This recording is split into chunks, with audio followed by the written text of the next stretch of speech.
Lio, chanteuse pop à succès, est connue depuis les années 1980, mais elle s'appelle en réalité Wanda Maria Ribeiro Furtado Tavares de Vasconcelos. Pour commencer dans la chanson, elle a donc dû trouver un pseudonyme. Elle a enfin révélé pourquoi. Banana Split, les brunes ne comptent pas pour des prunes, amoureux solitaire, fallait pas commencer. Tout le monde connaît les tubes acidulés de la chanteuse Lio, qui font danser les Français depuis 40 ans.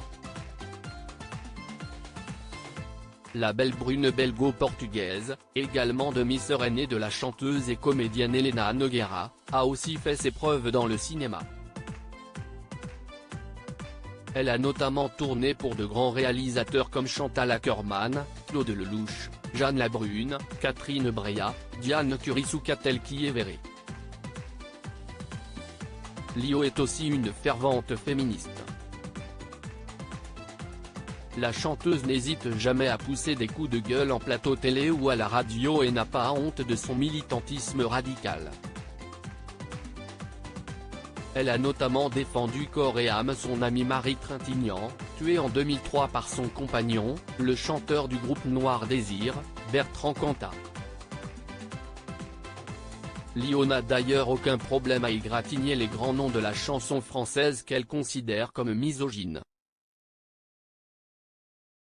Elle a par exemple déclaré au sujet de Serge Gainsbourg sur Arte Radio en 2020 qu'il était un harceleur, tout simplement et un Weinstein de la chanson, d'une certaine manière.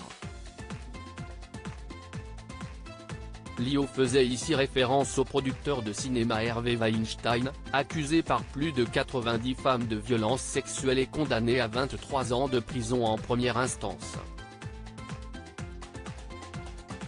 Une bande dessinée érotique. Si la chanteuse est très ouverte sur sa vie et ses expériences, l'origine de son pseudonyme restait pourtant inconnue.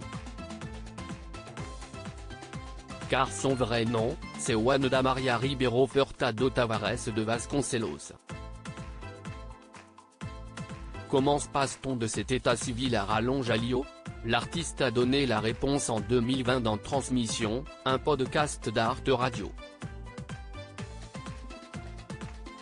Ce prénom vient de la bande dessinée de science-fiction érotique Barbarella.